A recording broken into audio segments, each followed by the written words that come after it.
Hola, ¿qué tal, mundos posibles? Yo soy Jorge Ursúa, soy profesor de literatura y les doy la bienvenida al 21º episodio de Cuento Luego Existo, un podcast que tiene la intención de fomentar la lectura de cuentos de diversos autores.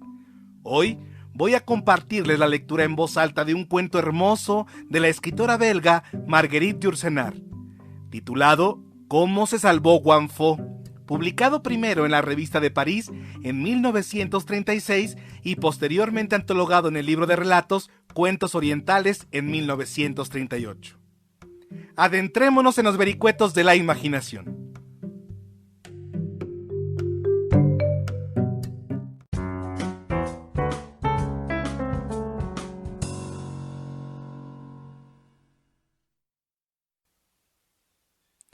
¿Cómo se salvó Wang Fo?, de Marguerite Yourcenar.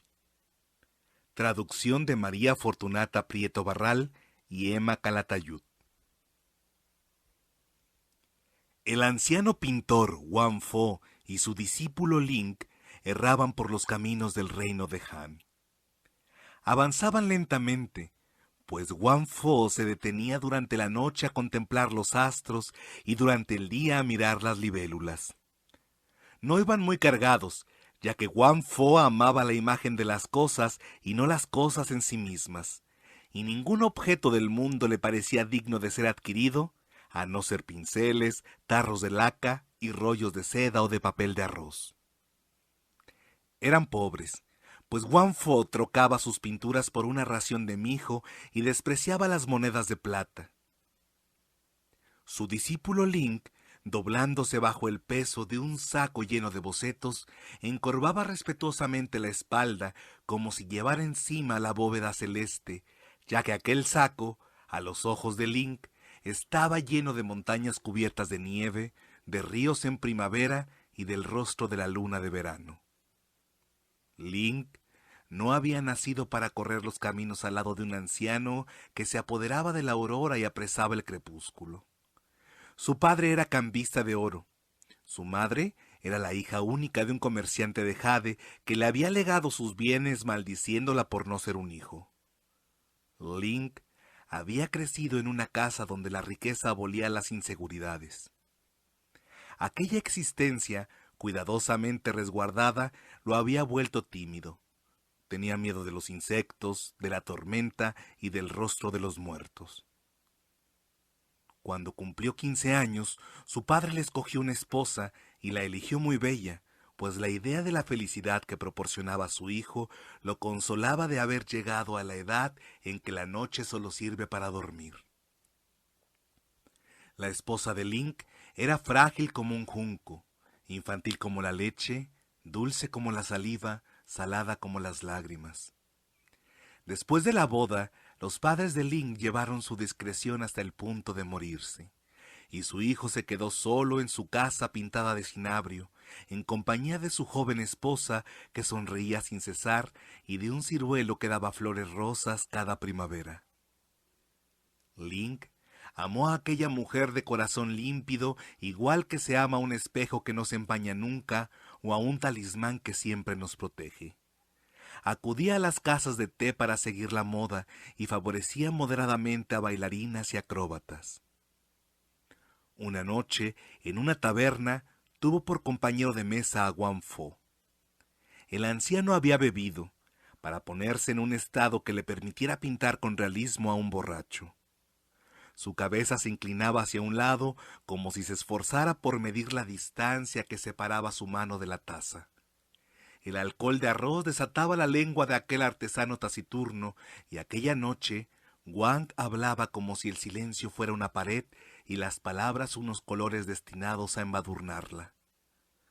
Gracias a él, Ling conoció la belleza que reflejaban las caras de los bebedores, difuminadas por el humo de las bebidas calientes, el esplendor tostado de las carnes lamidas de una forma desigual por los lengüetazos del fuego, y el exquisito color de rosa de las manchas de vino esparcidas por los manteles como pétalos marchitos. Una ráfaga de viento abrió la ventana, el aguacero penetró en la habitación. Wang Fo se agachó para que Ling admirase la lívida veta del rayo, y Ling, maravillado, dejó de tener miedo a las tormentas. Ling pagó la cuenta del viejo pintor. Como Guan Fo no tenía ni dinero ni morada, le ofreció humildemente un refugio. Hicieron juntos el camino. Ling llevaba un farol, su luz proyectaba en los charcos inesperados destellos. Aquella noche, Ling se enteró con sorpresa de que los muros de su casa no eran rojos, como él creía, sino que tenían el color de una naranja que se empieza a pudrir. En el patio, Guan Fo advirtió la forma delicada de un arbusto en el que nadie se había fijado hasta entonces y lo comparó a una mujer joven que dejara secar sus cabellos. En el pasillo siguió con arrobo el andar vacilante de una hormiga a lo largo de las grietas de la pared, y el horror que Ling sentía por aquellos bichitos se desvaneció. Entonces, comprendiendo que Guan Fo acababa de regalarle un alma y una percepción nuevas, Ling acostó respetuosamente al anciano en la habitación donde habían muerto sus padres. Hacía años que Guan Fo soñaba con hacer el retrato de una princesa de antaño tocando el laúd bajo un sauce. Ninguna mujer le parecía lo bastante irreal para servirle de modelo, pero Ling podía hacerlo puesto que no era una mujer. Más tarde, Guan Fo habló de pintar a un joven príncipe tensando el arco al pie de un alto cedro. Ningún joven de la época actual era lo bastante irreal para servirle de modelo, pero Ling mandó posar a su mujer bajo el ciruelo del jardín. Después, Guan Fo la pintó vestida de hada entre las nubes de poniente y la joven lloró, pues aquello era un presagio de muerte. Desde que Ling prefería los retratos que le hacía Guan Fo a ella misma, su rostro se marchitaba como la flor que lucha con el viento con las lluvias de verano. Una mañana la encontraron colgada de las ramas del ciruelo rosa. Las puntas de la bufanda de seda que la estrangulaba flotaban al viento mezcladas con sus cabellos. Parecía aún más esbelta que de costumbre y tan pura como las beldades que cantan los poetas de tiempos pasados. Guan Fo la pintó por última vez, pues le gustaba ese color verdoso que adquiere el rostro de los muertos. Su discípulo Ling desleía los colores y este trabajo exigía tanta aplicación que se olvidó de verter unas lágrimas. Ling vendió sucesivamente sus esclavos, sus jades y los peces de su estanque para proporcionar al maestro tarros de tinta púrpura que venían de Occidente. Cuando la casa estuvo vacía, se marcharon y Ling cerró tras él la puerta de su pasado. Guan Fo estaba cansado de una ciudad en donde ya las caras no podían enseñarle ningún secreto de belleza o de fealdad, y juntos ambos, maestro y discípulo, vagaron por los caminos del reino de Han. Su reputación los precedía por los pueblos, en el umbral de los castillos fortificados y bajo el pórtico de los templos donde se refugian los peregrinos inquietos al llegar el crepúsculo. Se decía que Guan Fo tenía el poder de dar vida a sus pinturas gracias a un último toque de color que añadía a los ojos. Los granjeros acudían a suplicarle que les pintase un perro guardián, y los señores querían que les hiciera imágenes de soldados. Los sacerdotes honraban a Guan Fo como a un sabio. El pueblo lo temía como a un brujo. Guan se alegraba de estas diferencias de opiniones que le permitían estudiar a su alrededor las expresiones de gratitud, de miedo o de veneración. Ling mendigaba la comida, velaba el sueño de su maestro y aprovechaba sus éxtasis para darle masaje en los pies. Al apuntar el día, mientras el anciano seguía durmiendo, salía en busca de paisajes tímidos escondidos detrás de los bosquecillos de juncos. Por la noche, cuando el maestro desanimado tiraba sus pinceles al suelo, él los recogía. Cuando Guan Fo estaba triste y hablaba de su avanzada edad, Ling le mostraba sonriente el tronco sólido de un viejo roble. Cuando Guan Fo estaba alegre y soltaba sus chanzas, Ling fingía escucharlo humildemente. Un día, al atardecer, llegaron a los arrabales de la ciudad imperial, y Ling buscó para Guan Fo un albergue donde pasar la noche. El anciano se envolvió en sus harapos y Ling se acostó junto a él para darle calor, pues la primavera acababa de llegar y el suelo de barro estaba helado aún. Al llegar el alba, unos pesados pasos resonaron por los pasillos de la posada. Se oyeron los susurros amedrentados del posadero y unos gritos de mando proferidos en lengua bárbara. Ling se estremeció, recordando que el día anterior había robado un pastel de arroz para la comida del maestro. No puso en duda que venían a arrestarlo y se preguntó quién ayudaría mañana a Guangfu a vadear el próximo río. Entraron los soldados provistos de faroles. La llama, que se filtraba a través del papel de colores, ponía luces rojas y azules en sus cascos de cuero. La cuerda de un arco vibraba en sus hombros y de repente los más feroces rugían sin razón alguna. Pusieron su pesada mano en la nuca de Guangfu, quien no pudo evitar fijarse en que sus mangas no hacían juego con el color de sus abrigos. Ayudado por su discípulo, Guangfu siguió a los soldados tropezando por unos caminos desiguales. Los transeúntes, agrupados, se mofaban de aquellos dos criminales a quienes probablemente iban a decapitar. A todas las preguntas que hacía Wang, los soldados contestaban con una mueca salvaje. Sus manos atadas le dolían y Ling, desesperado, miraba a su maestro sonriendo, lo que era para él una manera más tierna de llorar. Llegaron a la puerta del Palacio Imperial, cuyos muros color violeta se erguían en pleno día como un trozo de crepúsculo. Los soldados obligaron a Guangfu a franquear innumerables salas cuadradas o circulares, cuya forma simbolizaba las estaciones, los puntos cardinales, lo masculino y lo femenino, la longevidad, las prerrogativas del poder. Las puertas giraban sobre sí mismas mientras emitían una nota de música, y su disposición era tal que podía recorrerse toda la gama al atravesar el palacio de levante a poniente. Todo se concertaba para dar idea de un poder y de unas sutilezas sobrehumanas, y se percibía que las más ínfimas órdenes que allí se pronunciaban debían de ser definitivas y terribles, como la sabiduría de los antepasados. Finalmente, el aire se enrareció. El silencio se hizo tan profundo que ni un torturado se hubiera atrevido a gritar. Un eunuco levantó una cortina. Los soldados temblaron como mujeres y el grupito entró en la sala en donde se hallaba el Hijo del Cielo sentado en su trono. Era una sala desprovista de paredes, sostenida por unas macizas columnas de piedra azul. Florecía un jardín al otro lado de las fustes de mármol y cada una de las flores que encerraban sus bosquecillos pertenecía a una exótica especie traída de allende los mares.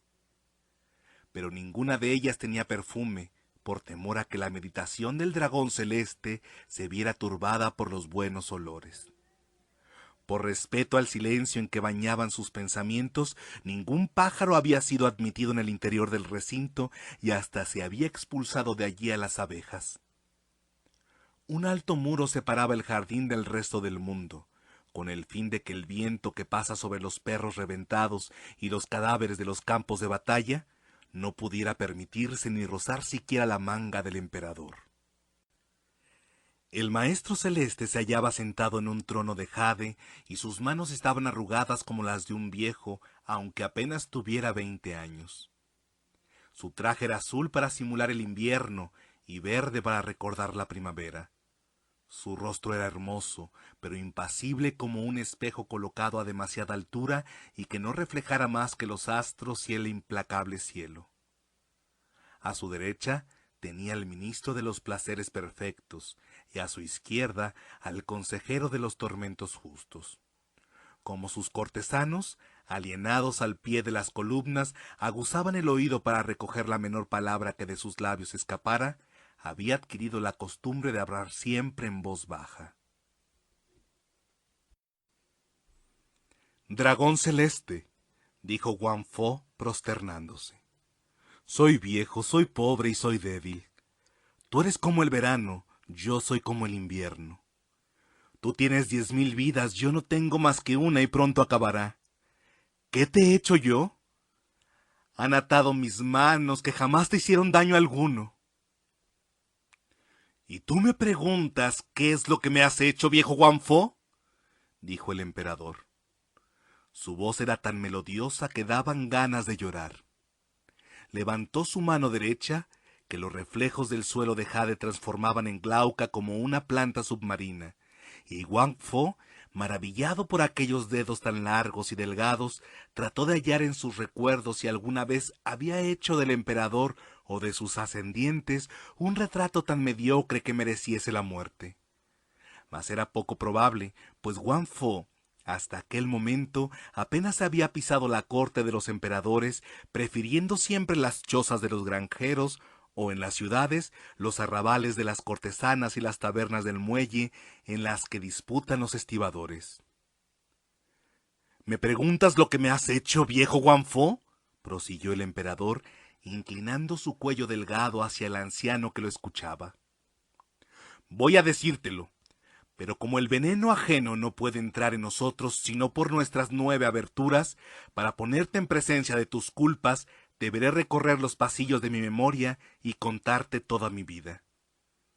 Mi padre había reunido una colección de tus pinturas en la estancia más escondida del palacio, pues sustentaba la opinión de que los personajes de los cuadros deben ser sustraídos a las miradas de los profanos, en cuya presencia no pueden bajar los ojos. En aquellas salas me educaron a mí, viejo Wang Fo, ya que habían dispuesto una gran soledad a mi alrededor para permitirme crecer. Con objeto de evitarle a mi candor las salpicaduras humanas, habían alejado de mí las agitadas olas de mis futuros súbditos, y a nadie se le permitía pasar ante mi puerta, por miedo a que la sombra de aquel hombre o mujer se extendiera hasta mí. Los pocos y viejos servidores que se me habían concedido se mostraban lo menos posible. Las horas daban vueltas en círculo, los colores de tus cuadros se reavivaban con el alba y palidecían con el crepúsculo. Por las noches yo los contemplaba cuando no podía dormir, y durante 10 años consecutivos estuve mirándolos todas las noches. Durante el día, sentado en una alfombra cuyo dibujo me sabía de memoria, reposando la palma de mis manos vacías en mis rodillas de amarilla seda, soñaba con los goces que me proporcionaría el porvenir. Me imaginaba el mundo con el país de Han en medio, semejante al llano monótono y hueco de la mano surcada por las líneas fatales de los 5 ríos. A su alrededor, el mar donde nacen los monstruos y más lejos aún, las montañas que sostienen el cielo. Y para ayudarme a imaginar todas esas cosas, yo me valía de tus pinturas.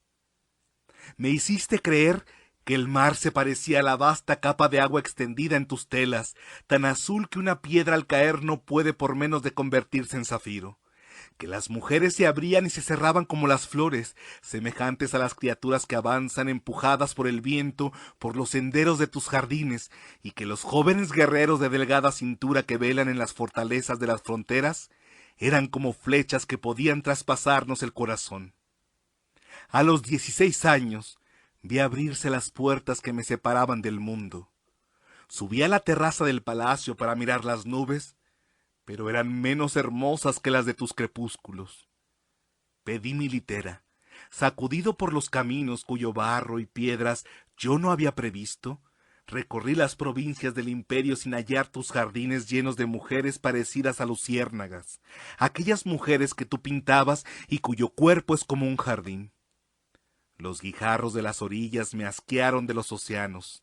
La sangre de los ajusticiados es menos roja que la granada que se ve en tus cuadros. Los parásitos que hay en los pueblos me impide ver la belleza de los arrozales. La carne de las mujeres vivas me repugna tanto como la carne muerta que cuelga de los ganchos en las carnicerías, y la risa soez de mis soldados me da náuseas. Me has mentido, Wang Fo, viejo impostor.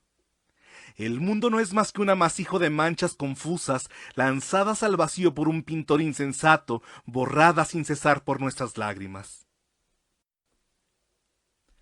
El reino de Han no es el más hermoso de los reinos y yo no soy el emperador. El único imperio sobre el que vale la pena reinar es aquel donde tú penetras, viejo Wang Fo, por el camino de las 1000 curvas y de los 10.000 colores. Solo tú reinas en paz sobre unas montañas cubiertas por una nieve que no puede derretirse y sobre unos campos de narcisos que nunca se marchitan. Y por eso, Wang Fo, he buscado el suplicio que iba a reservarte, a ti cuyos sortilegios han hecho que me asquee de cuanto poseo y me han hecho desear lo que jamás podré poseer.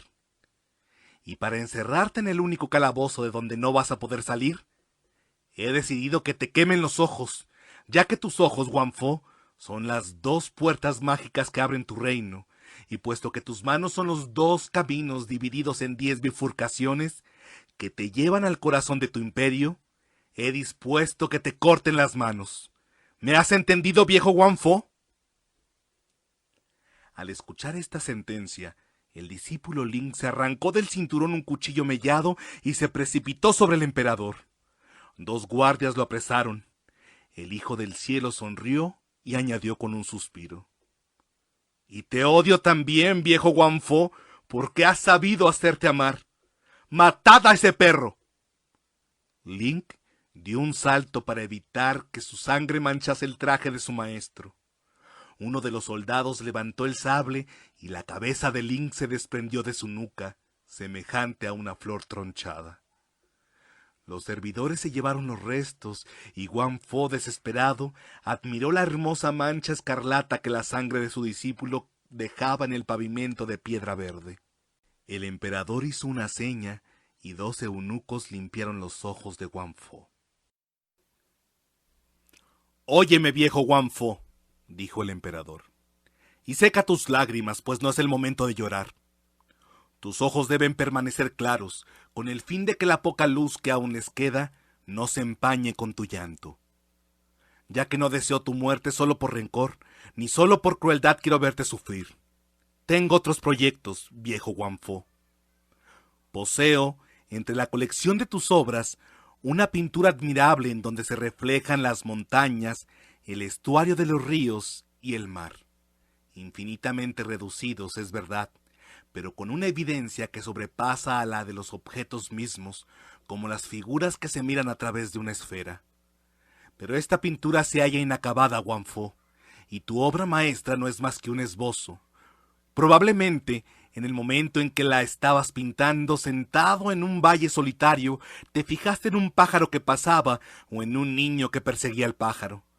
Y el pico del pájaro o las mejillas del niño te hicieron olvidar los párpados azules de las olas. No has terminado las franjas del manto del mar, ni los cabellos de algas de las rocas.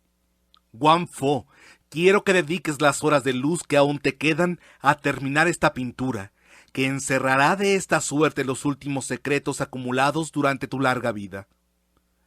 No me cabe duda de que tus manos, tan próximas a caer, temblarán sobre la seda y el infinito penetrará en tu obra por esos cortes de la desgracia. Ni me cabe duda de que tus ojos, tan cerca de ser aniquilados, descubrirán unas relaciones al límite de los sentidos humanos. Tal es mi proyecto, viejo Guanfo, y puedo obligarte a realizarlo.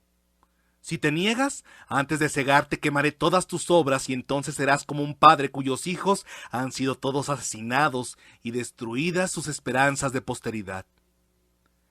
Piensa más bien, si quieres, que esta última orden es una consecuencia de mi bondad, pues sé que la tela es la única amante a quien tú has acariciado. Y ofrecerte unos pinceles, unos colores y tinta para ocupar tus últimas horas es lo mismo que darle una ramera como limosna a un hombre que va a morir. A una seña del dedo meñique del emperador, 2 eunucos trajeron respetuosamente la pintura inacabada donde Guanfo había trazado la imagen del cielo y del mar. Guanfo se secó las lágrimas y sonrió, pues aquel apunte le recordaba su juventud. Todo en él atestiguaba una frescura de alma a la que ya Guanfo no podía aspirar, pero le faltaba no obstante algo, pues en la época en que la había pintado, Wang todavía no había contemplado lo bastante las montañas, ni las rocas que bañan en el mar sus flancos desnudos, ni tampoco se había empapado lo suficiente de la tristeza del crepúsculo. Guanfo eligió uno de los pinceles que le presentaba un esclavo y se puso a extender sobre el mar inacabado amplias pinceladas de azul. Un eunuco en cuclillas a sus pies desleía los colores. Hacía esta tarea bastante mal, y más que nunca Guanfo echó de menos a su discípulo Link. Wang empezó por teñir de rosa la punta del ala de una nube posada en una montaña. Luego añadió a la superficie del mar unas pequeñas arrugas que no hacían sino acentuar la impresión de su serenidad. El pavimento de jade se iba poniendo singularmente húmedo, pero Wang Fo, absorto en su pintura, no advertía que estaba trabajando sentado en el agua. La frágil embarcación, agrandada por las pinceladas del pintor, ocupaba ahora todo el primer plano del rollo de seda. El ruido acompasado de los remos se elevó de repente en la distancia, rápido y ágil como un batir de alas. El ruido se fue acercando, llenó suavemente toda la sala y luego cesó. Unas gotas temblaban, inmóviles, suspendidas de los remos del barquero. Hacía mucho tiempo que el hierro al rojo vivo destinado a quemar los ojos de Wang se había apagado en el brasero del verdugo. Con el agua hasta los hombros, los cortesanos, inmovilizados por la etiqueta, se alzaban sobre la punta de los pies. El agua llegó por fin a nivel del corazón imperial. El silencio era tan profundo que hubiera podido oírse caer las lágrimas. Era Link, en efecto. Llevaba puesto su traje viejo de diario, y su manga derecha aún llevaba la huella de un enganchón que no había tenido tiempo de coser aquella mañana antes de la llegada de los soldados. Pero lucía alrededor del cuello una extraña bufanda roja. «Wang Fo», le dijo dulcemente mientras continuaba pintando. «Te creía muerto». «Estando vos vivo», dijo respetuosamente Link, «¿cómo podría yo morir?» Y ayudó al maestro a subir a la barca. El techo de jade se reflejaba en el agua, de suerte que Link parecía navegar por el interior de una gruta. Las trenzas de los cortesanos sumergidos ondulaban en la superficie como serpientes, y la cabeza pálida del emperador flotaba como un loto. «Mira, discípulo mío», dijo melancólicamente Wang Fo, «esos desventurados van a perecer, si no lo han hecho ya. Yo no sabía que había bastante agua en el mar para ahogar a un emperador. ¿Qué podemos hacer?» «No temas nada, maestro», murmuró el discípulo. «Pronto se hallarán a pie enjuto, y ni siquiera recordarán haberse mojado las mangas. Tan solo el emperador conservará en su corazón un poco de amargor marino. Estas gentes no están hechas para perderse por el interior de una pintura». Y añadió: «La mar está tranquila y el viento es favorable. Los pájaros marinos están haciendo sus nidos. Partamos, maestro, al país de más allá de las olas». «Partamos», dijo el viejo pintor. Wang Fo cogió el timón y Link se inclinó sobre los remos.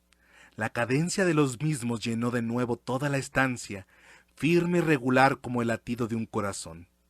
El nivel del agua iba disminuyendo insensiblemente en torno a las grandes rocas verticales que volvían a ser columnas. Muy pronto, tan solo unos cuantos charcos brillaron en las depresiones del pavimento de jade. Los trajes de los cortesanos estaban secos, pero el emperador conservaba algunos copos de espuma en la orla de su manto. El rollo de seda pintado por Wang Fo permanecía sobre una mesita baja. Una barca ocupaba todo el primer término. Se alejaba poco a poco, dejando tras ella un delgado surco que volvía a cerrarse sobre el mar inmóvil. Ya no se distinguía el rostro de los dos hombres sentados en la barca, pero aún podía verse la bufanda roja de Link y la barba de Wang Fo que flotaba al viento. La pulsación de los remos fue debilitándose y luego cesó, borrada por la distancia. El emperador, inclinado hacia adelante con la mano a modo de visera delante de los ojos, contemplaba alejarse la barca de Wang Fo, que ya no era más que una mancha imperceptible en la palidez del crepúsculo. Un vaho de oro se elevó, desplegándose sobre el mar. Finalmente, la barca viró en derredor a una roca que cerraba la entrada a la alta mar. Cayó sobre ella la sombra del acantilado, borróse el surco de la desierta superficie y el pintor Wang Fo y su discípulo Link desaparecieron para siempre en aquel mar de jade azul que Wang Fo acababa de inventar. Fin del cuento.